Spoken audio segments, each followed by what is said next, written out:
Hello friends, welcome to our channel. तो friends, आज के इस वीडियो में हम बात करेंगे हमारी एनटीए यूजीसी नेट पेपर 1 2022 से रिलेटेड जो मॉक टेस्ट सीरीज़ है उसके मॉक टेस्ट सेकंड के बारे में। जहां पर फ्रेंड्स आज के इस वीडियो में हम कवर करने वाले हैं पीपल डेवलपमेंट एंड इन्वायरमेंट से रिलेटेड 5 MCQs को। वीडियो का फॉर्मेट आप सभी जानते हैं, तो हम डायरेक्ट अपने फर्स्ट क्वेश्चन पर चलते हैं, जहाँ पर आज का हमारा पहला क्वेश्चन है, which among the following gas was leaked during the Bhopal gas tragedy in 1984, यानी कि 1984 में भोपाल गैस त्रासदी के दौरान निम्नलिखित में से कौन सी गैस का रिसाव हुआ था। फ्रेंड्स, ऑप्शंस आप अपनी स्क्रीन पर देख सकते हैं और इसी वीडियो के नीचे कमेंट करके हमें 10 सेकंड के अंदर करेक्ट आंसर बता सकते हैं।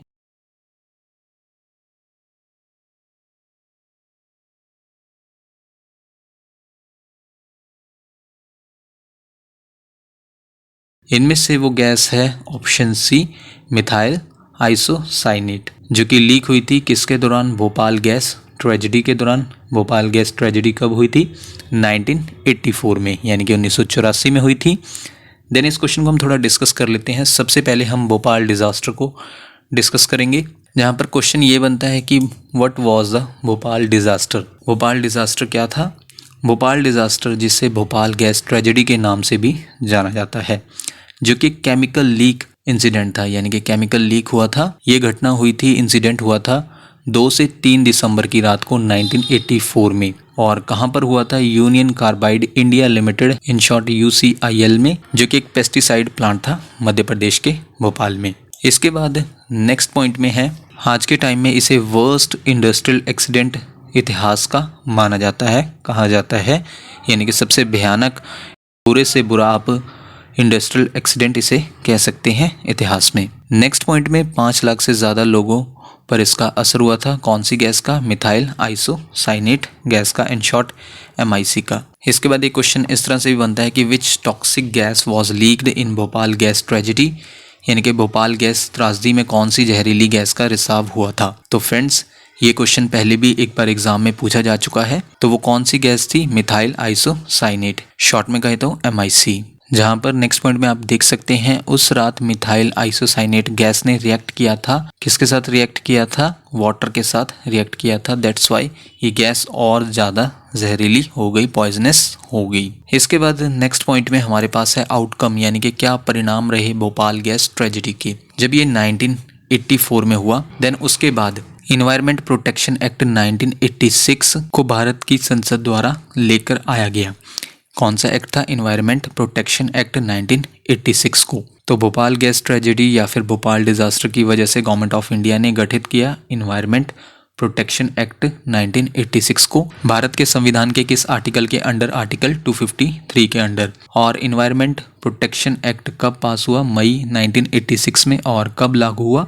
19 नवंबर 1986 को। इसके बाद इन्वायरमेंट प्रोटेक्शन एक्ट 1986 में 26 सेक्शंस हैं और 4 चैप्टर्स हैं, जहाँ पर इसका पर्पस क्या है, इसका उद्देश्य क्या है एक्ट का, कि इम्प्लीमेंट करना है, लागू करना है डिसीजंस को। किसके डिसीजंस को? किसके निर्णयों को? United Nations conference on the human environment के जो डिसीजंस हैं उनको इम्प्लीमेंट करना है, ये इस एक्ट का पर्पस है। और साथ ही साथ प्रोटेक्ट करना है और इम्प्रूवमेंट के लिए है ये एक्ट ह्यूमन इन्वायरमेंट के, और रोकना है उन हैजर्ड्स को, उन खतरों को जो ह्यूमन बींग्स के लिए हैं, या फिर जो अदर लिविंग क्रिएचर्स हैं उनके लिए हैं, या फिर जिनका असर पड़ता है प्लांट्स और प्रॉपर्टी पर। देन इसके बाद नेक्स्ट पॉइंट में एक आउटकम, यानी कि एक परिणाम ये भी रहा भोपाल गैस ट्रेजेडी का। जो फैक्ट्रीज एक्ट 1948 था उसमें संशोधन किया गया था, यानी कि कब किया गया था? फैक्ट्रीज एक्ट 1987 में ये संशोधन हुआ था, जो कि ये संशोधन वर्कर्स से जुड़ा था। देन इसके बाद हमारा नेक्स्ट क्वेश्चन है, क्वेश्चन नंबर 2 में आपको बताना है, which of the following is an international treaty designed to protect human health and the environment from anthropogenic emissions and releases of mercury, यानी कि निम्नलिखित में से कौन मानव स्वास्थ्य और पर्यावरण को मानव जनित उत्सर्जन और पारे के विमोचन से बचाने के लिए डिजाइन की गई एक अंतर्राष्ट्रीय संधि है।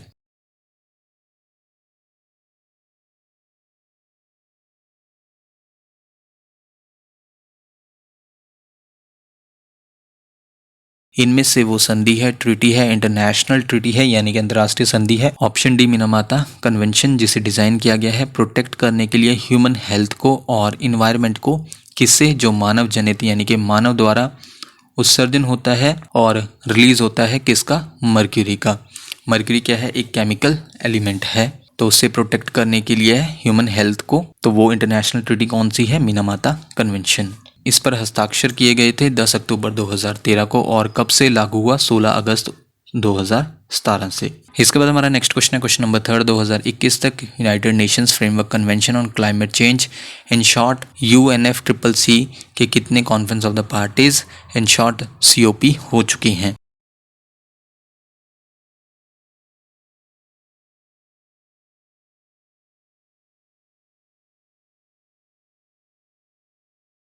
इनमें से ऑप्शन सी है 26 जो कि करेक्ट आंसर है इस क्वेश्चन के लिए, यानी कि 2021 तक UNFCCC के लिए कितने COP हो चुके हैं? 26 COP हो चुके हैं, जहां पर कॉन्फ्रेंस ऑफ द पार्टीज 26 कहां पर हुआ? यूनाइटेड किंगडम के ग्लासगो में। और जबकि नेक्स्ट कहां पर होगा?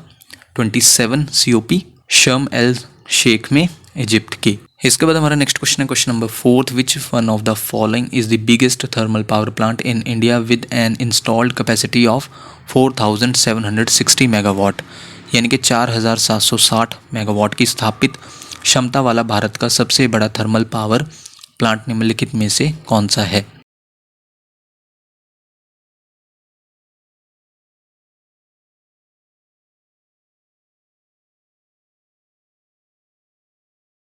इनमें से वो बिगेस्ट थर्मल पावर प्लांट है इंडिया में जिसकी इंस्टॉल्ड कैपेसिटी कितनी है? 4760 मेगावाट।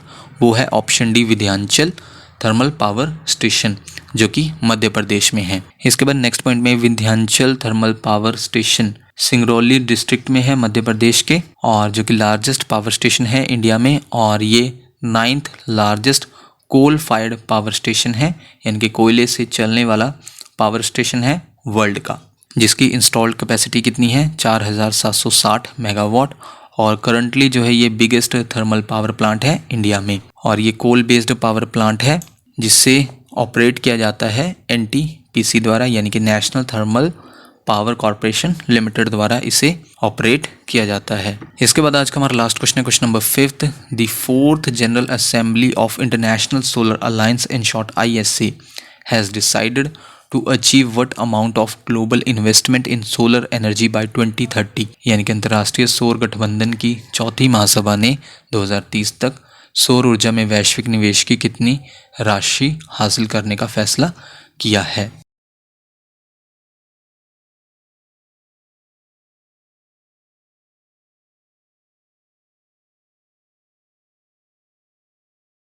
वो राशि है ऑप्शन डी USD 1 ट्रिलियन, यानी कि 1 ट्रिलियन US डॉलर की वो राशि है, जहां पर 4th जनरल असेंबली थी इंटरनेशनल सोलर अलायंस की, जिसने डिसाइड किया है कि वो अचीव करेंगे इस अमाउंट को। ग्लोबल इन्वेस्टमेंट होगा, वैश्विक निवेश होगा सोलर एनर्जी में, यानी कि सौर ऊर्जा में 2030 तक। तो वो राशि है USD 1 ट्रिलियन। तो फ्रेंड्स ये थी हमारी आज की वीडियो जिसमें हमने 5 MCQs को कवर किया पीपल डेवलपमेंट एंड इन्वायरमेंट से रिलेटेड। आप हमें इसी वीडियो के नीचे कमेंट करके बता सकते हैं कि आपने टोटल क्वेश्चंस यानी कि 5 MCQs में से कितने MCQs को करेक्ट मार्क किया। नेक्स्ट वीडियो आपको जल्दी चैनल पर मिल जाएगी। So thank you friends for watching this video.